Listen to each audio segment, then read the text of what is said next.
नमस्कार दोस्तों, मैं प्रिय छात्र छात्राओं।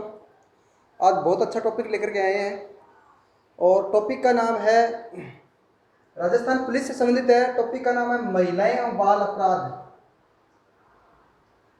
महिला एवं बाल अपराध काफ़ी दिनों से मांग कर रहे थे बहुत सारे स्टूडेंट कि सर ये नया टॉपिक जोड़ा गया है, महिलाएं बाल अपराध। पहले पुलिस में ऐसा टॉपिक नहीं था और इस टॉपिक को जोड़ने से एक समस्या ये हो रही है कि क्या पढ़ें क्या नहीं पढ़ें। ज़्यादातर बच्चे देखते हैं, यूट्यूब पर भी देख रहे हैं, बहुत सारे वीडियो भी छोड़ रखे हैं बहुत सारे भाई बंधुओं ने। अच्छा पढ़ा रहे हैं सभी, लेकिन अच्छा पढ़ाने से और पढ़ने से थोड़ा सा अंतर ये होता है कि देखिए हम किस चीज़ की तैयारी कर रहे हैं। हमें सबसे पहले ये ध्यान में रखना होगा, हमें राजस्थान पुलिस की तैयारी कर रहे हैं। आपको पता आपकी जो क्वालिफिकेशन है वो 8वीं या 10वीं पास होनी चाहिए, क्योंकि RSC और राजस्थान पुलिस का एक ही पेपर लगता है। 8वीं का जो 8वीं पास जो मान लीजिए अभ्यर्थी है और उसको हम वकील की तरह पढ़ाएं, क्योंकि मैंने देखा काफ़ी यूट्यूब पर जो इस टॉपिक को छोड़ रखे हैं उन्होंने सबने वकील की तरह पढ़ाया है कि इस अपराध के लिए इतनी सज़ा होगी, इस प्रकार से ये ऐसे ऐसे बयान होंगे यहाँ यहाँ। तो इतना ज़्यादा पढ़ने की जरूरत नहीं। मैं कहता हूँ सिर्फ आपको अपने टॉपिक पर फोकस इतना ही करना है कि जितना हमें ज़रूरत है। अब आपको वकील बनना है तब तो आप पढ़िए ना भी सारा लॉ एंड ऑर्डर जितने भी है, IPC की धारा है, पॉक्सो एक्ट वगैरह है, तो संविधान से संबंधित जितनी भी धाराएं हैं। तो ध्यान रहे इन बातों में चक्रों में पड़ोगे ऐसे। अगर इतनी अधिक तैयारी के कारण या अर्थात कोई जैसे ऐसे यूट्यूब छोड़ रखे हैं किसी भाई बंधुओं ने इतनी गहराई तक, तो आप फंस जाओगे, यहीं फंस कर रह जाओगे, आगे की तैयारी नहीं हो पाएगी। तो इसलिए सबसे रिक्वेस्ट है मेरी, मैं आपको बताता हूँ बिल्कुल नॉर्मल फैक्ट क्वेश्चन दूंगा आपको। मात्र 5 क्वेश्चन, 5 क्वेश्चन आते हैं। 5 क्वेश्चन आते हैं महिला अपराध से, 5 क्वेश्चन बाल अपराध से। 10 क्वेश्चन आएंगे। इसमें कितने परसेंट आएंगे? 10% आएंगे। अब ये बताइए आप क्यों तैयारी करते हो इतनी गहराई तक सभी एक्ट तैयार करें, कौन सी धारा के अनुसार कौन सा अपराध, क्या जरूरत है? जरूरत आपको सिलेक्शन से संबंधित है, उससे जरूरत है आपकी कि सिलेक्शन होना चाहिए। जैसे बाद में अपनी जरूरत के अनुसार थोड़ी बहुत हम धाराएं याद कर लेंगे, और वो इतनी धाराएं आपको इसलिए याद करवा रही है गवर्नमेंट भी, ये जो सिलेबस इसलिए जोड़ा गया है थोड़ा बहुत पुलिस में लगने से पहले आपको ज्ञान हो जाए कि किस प्रकार से किसी अपराधी को पकड़ना है, किस धारा के तहत उसको FIR दर्ज करनी है। बस इतना ही, बाकी अपना काम है ही नहीं भाई। पुलिस वालों का काम, तुम लग जाओगे तो तुम्हारा काम इतना ही है, अपराधी को पकड़ो और पेश करो बस मजिस्ट्रेट के सामने। अब वो जाने और वकील जाने भाई। तो सिर्फ अपने को इतना ही करना है कि जैसे तैसे करके महिला अपराध से संबंधित 5 क्वेश्चन और बाल अपराध से 5 क्वेश्चन। और आपको पता है कि जब ऐसे क्वेश्चन याद करेंगे, 1-2 क्वेश्चन तो आएगा अधिनियम से संबंधित, ये कानून कब बना, 2 क्वेश्चन तो वही हो गए, एक इससे जाएगा एक इससे जाएगा। एक क्वेश्चन हो जाएगा कि इस प्रकार से भी इसमें कितनी सजा हो जाएगी, एक इसके मतलब कौन कौन से कारण होंगे इस अपराध के लिए, एक इसका उद्देश्य क्या था इस कानून बनाने का। इस प्रकार से अगर आप पढ़ेंगे तो मुझे नहीं लगता कि 10 क्वेश्चन आपके लिए भारी पड़ेंगे। तो दोस्तों शुरू करता हूं मैं आपको। ये महिला बाल अपराध से संबंधित देखिए 10% आएंगे और ये कुल आधे आधे नंबर के प्रश्न होंगे, बराबर कुल मिलाकर 5 अंकों के ये प्रश्न आएंगे। कितने? 10% आएंगे। 5% आएंगे महिला अपराध से, 5 बाल अपराध से। अपने आज महिला अपराध से संबंधित क्वेश्चन तैयार करते हैं। तो दोस्तों इसको आराम से इत्मीनान से पढ़ते हैं, बिल्कुल ही जो अपने फैक्ट क्वेश्चन है जिनकी अपने को जरूरत है। और मैं आपको बार बार कहता हूँ वकील नहीं बनना अपने को, अगर अपने को सिलेक्शन चाहिए तो मैं ये जैसे बता रहा हूँ इतना याद कर लीजिए, काफ़ी सफिशिएंट है। क्योंकि मैंने तो काफ़ी बच्चे लगाए हैं राजस्थान पुलिस में, काफ़ी अनुभव है। और बच्चे क्या फिर डिप्रेशन में चले जाते हैं, कितना पढ़ा फिर भी सिलेक्शन नहीं हुआ। यही कारण होता है कि आप वकील बनने की कोशिश करते हो। वकील नहीं बनना, सिर्फ अपने को पुलिस में लगना है। ठीक है, तो शुरू करते हैं महिलाएं बाल अपराध से संबंधित क्वेश्चन। तो देखिए दोस्तों, पहला क्वेश्चन है महिलाएं एवं बच्चों के शारीरिक एवं मानसिक विकास के लिए कब एवं कौन से विभाग की स्थापना हुई? बड़ा महत्वपूर्ण प्रश्न है। देखिए महिलाओं और बच्चों दोनों के लिए है, और प्रश्न ये है कि महिला और बच्चे उनके शारीरिक एवं मानसिक, यानी कि शरीर से संबंधित और मानसिक रूप से वो बिल्कुल स्वस्थ रहे, उनको किसी प्रकार का डर भय नहीं रहे, उनके विकास के लिए कब, पहली बात तो डेट पूछिए, और कौन से विभाग की स्थापना की गई। तो इस प्रश्न का उत्तर यह है कि कब, तो 1985 की बात है। शायद आपका जन्म भी नहीं होगा, क्योंकि आपने आप जो तैयारी कर रहे हो उसके लिए जो डेट ऑफ बर्थ है वो आपके हिसाब से कुल नहीं है। तो 1985 में इस विभाग की स्थापना हुई और उस विभाग का नाम है महिला एवं बाल विकास विभाग। महिला एवं बाल विकास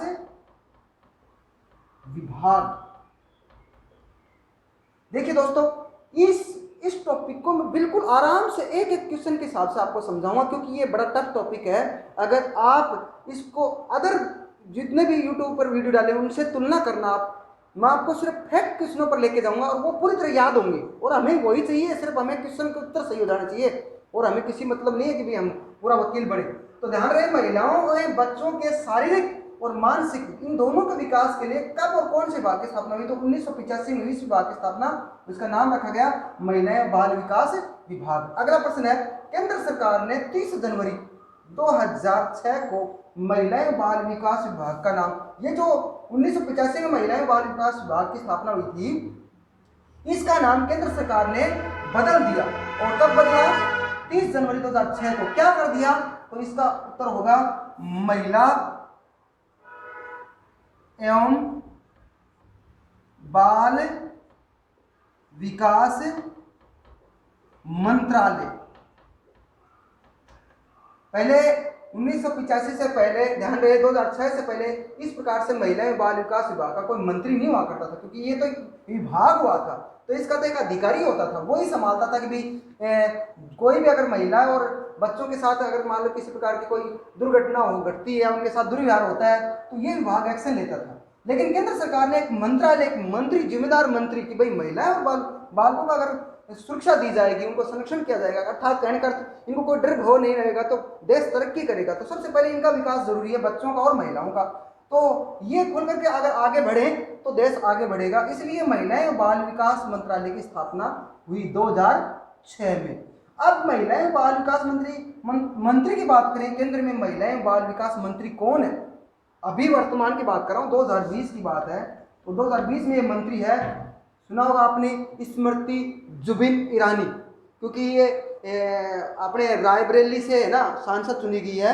राहुल गांधी के सामने इनकी विजय हुई थी, सांसद है और अच्छे वोटों से विजय हुई थी। तो इसका नाम है स्मृति जुबिन ईरानी।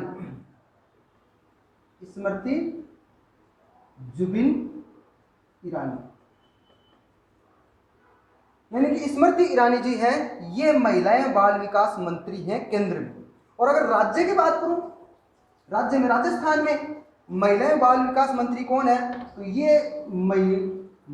है ममता भूपेश। ममता भूपेश है, ये अपने राजस्थान की मंत्री है। राजस्थान में महिला एवं बाल विकास विभाग मंत्रालय के मंत्री, और केंद्र में है स्मृति जुबिन ईरानी। अगला प्रश्न देखते हैं दोस्तों। देखिए आगे है, महिला बाल अपराध पढ़ रहे हैं। अपराध क्या है इसको समझेंगे। सबसे पहले अपराध क्या है? अपराध आप अच्छी तरह जानते हो सकता है इसकी परिभाषा आप न बता सके हो, लेकिन अपराध यही है कि देखिए जो समाज है, हम जिस समाज में रहते हैं, समाज के जो नियम है, नियम कायदे जो भी उनकी प्रथाएं वगैरह जो भी हैं, उनके विरुद्ध नियमों का उल्लंघन करना, समाज के नियमों का उल्लंघन, बस यही तो है। ये क्या है? अपराध। अर्थात समाज में कुछ नियम है और उन नियमों को हम तोड़ते हैं तो वो समाज विरुद्ध माने जाएगा। अर्थात आप तुमसे हटके चल रहे हैं, समाज से हटके चल रहे हैं। मान लीजिए कोई व्यक्ति है, वो राह चल रहा है सीधा सिंपल तरीके से, अपनी साइड से चल रहा है, और उसको जानबूझ करके उसके पीछा करना, उसकी पिटाई करना, उसको गाली गलौज करना, तो ये आपको पता है कि समाज मान्यता नहीं देता। तो इस प्रकार से समाज के जो नियमों का उल्लंघन करते हैं वो ही क्या है? अपराध है। बड़ी महत्वपूर्ण बात है। महिला और बच्चों से संबंधित संविधान में प्रमुख अनुच्छेद, एक अनुच्छेद आपको पूछ सकते हैं, बड़ा इंपॉर्टेंट है, बहुत सरल है, आसानी से बता रहा हूं। सबसे पहला है अनुच्छेद 15, जो महिलाओं और बच्चों से संबंधित है।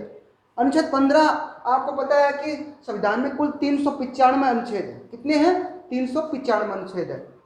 उसमें से 1 से लेकर के और यानी कि अपने करें 395 तक, तो बात करें अपने 15 की, तो 15 अनुच्छेद 15 आता है वो मूल अधिकारों में आता है। अच्छी तरह पता है आपको कि अनुच्छेद जो 12 से लेकर के 35 तक है वो मूल अधिकार है। तो अनुच्छेद 15 किस में आ गया? मूल अधिकारों में, जो अर्थात जिसमें समानता की बात आती है। बात करते हैं अनुच्छेद 15 क्या कहता है। अनुच्छेद 15 कहता है लिंग के आधार पर भेदभाव नहीं। लिंग के आधार पर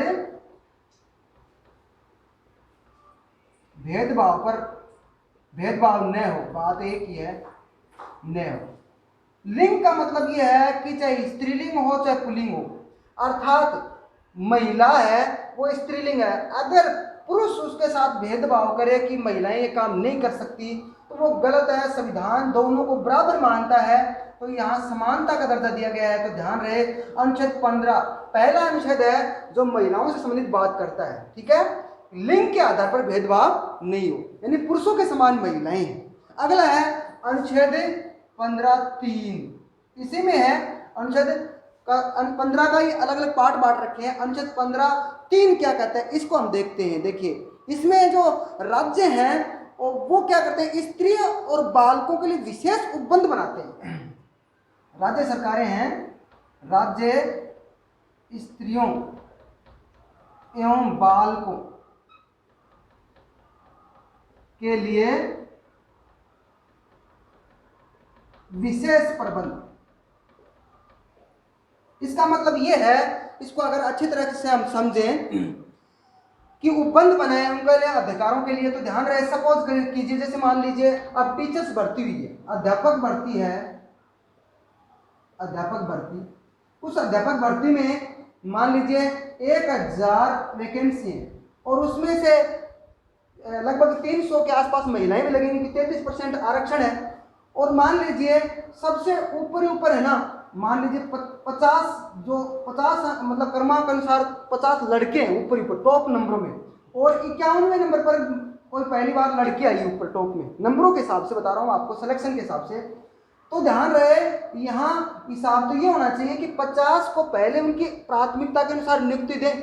जैसे मान लीजिए 50 झुंझुनू जिले में अगर नियुक्ति मांग रहे हैं और झुंझुनू में मान लीजिए 40 ही खाली हैं, तो 40 को तो दे देंगे, इसमें 10 को बाहर कर देंगे। लेकिन ध्यान रहे अगर मान लीजिए यहाँ 51 नंबर पर महिला है और 50 उससे पहले जो टॉप अंकों में लड़के हैं और पोस्ट एक ही खाली मान लीजिए झुंझुनू में, और महिला ने भी झुंझुनू मांग लिया और लड़कों ने मांग लिया, तो नंबर तो इनके ज़्यादा है, आना तो इनको नंबर चाहिए। लेकिन यहाँ महिलाओं के लिए विशेष उपबंध कर रखा है, वो 91वें नंबर की महिला है उसको पहले नंबर पर दे दिया जाता है, इनकी प्राथमिकता दे दी जाती है, ये उसको झुंझुनू जिला मिल जाएगा।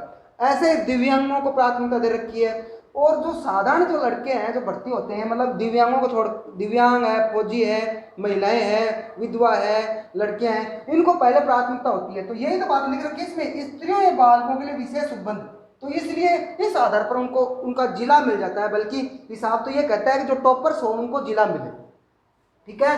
तो ये अनुच्छेद 15(3) कहता है। उसके बाद में जो अगला अनुच्छेद है महिलाओं से संबंधित है वो है अनुच्छेद 32। ये तो सबसे संबंधित ही है। अनुच्छेद 32 है, ये क्या है, ये संवैधानिक उपचारों का मूल अधिकार है, संवैधानिक उपचारों का मूल अधिकार है। तो इसमें देखिए अगर मान ले किसी महिला के साथ कोई दुर्व्यवहार हुआ है तो वो महिला है वो सुप्रीम कोर्ट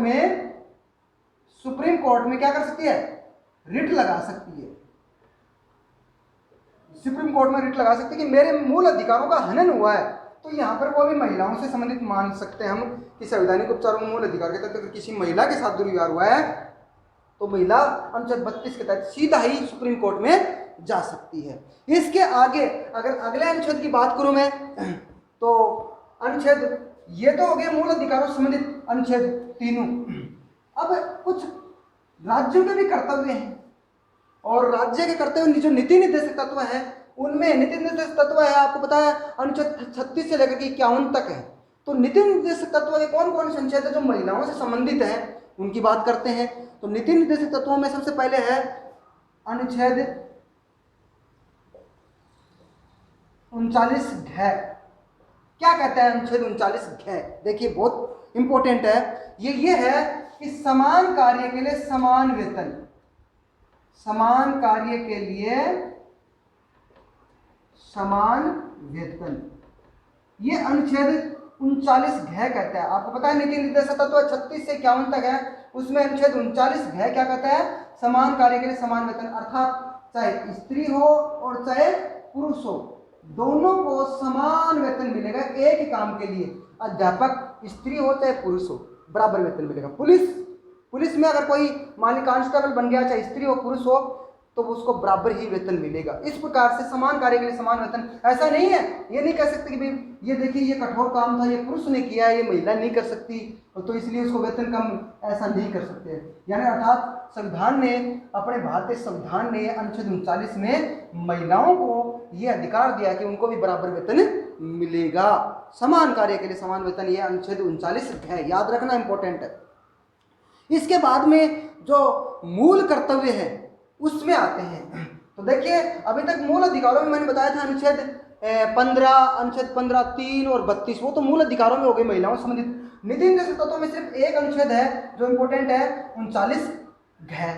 और फिर बात करते हैं मूल कर्तव्य में। तो मूल कर्तव्य अनुच्छेद 51 क में है, और अनुच्छेद 51 क में आपको पता है 11 मूल कर्तव्य है। इसमें जो 5वें नंबर का मूल कर्तव्य है उसकी बात करते हैं। 5वां नंबर का मूल कर्तव्य भी महिलाओं से संबंधित है, अर्थात महिलाओं के जो यहाँ महिलाएं बाल अपराध है उसको होने से पहले ही रोकता है, वो कर्तव्य बनाता है पुरुषों के या सभी व्यक्तियों के, वो महिलाओं के साथ अच्छा व्यवहार करे, अच्छी भाषा बोले, उनको जो पुरानी जो कुप्रथाएं थी वो उन पर लागू न करें। जैसे कुप्रथाएं पहले हुआ करती थी, आपको पता है कि जैसे कोई किसी व्यक्ति की मृत्यु हो जाती थी शादीशुदा की, तो उसकी जो पत्नी है उसको सती होना पड़ता था। और उसके बाद में जैसे पर्दा प्रथा है, महिलाओं को बाहर नहीं निकलने दिया जाता था, कन्यावध है। तो ये कहने का अर्थ बहुत सारी महिलाओं के विरुद्ध कुप्रथाएं थी, वो अनुच्छेद 51 क में अर्थात मूल कर्तव्य में जोड़ा है कि सबका मूल कर्तव्य होगा।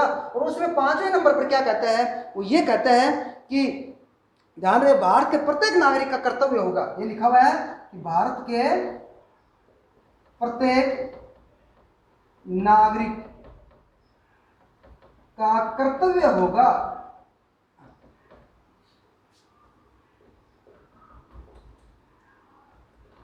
क्या कर्तव्य होगा कि ध्यान रहे ऐसी प्रथाओं और भाषाओं का त्याग करे जो स्त्रियों के सम्मान के विरुद्ध हो।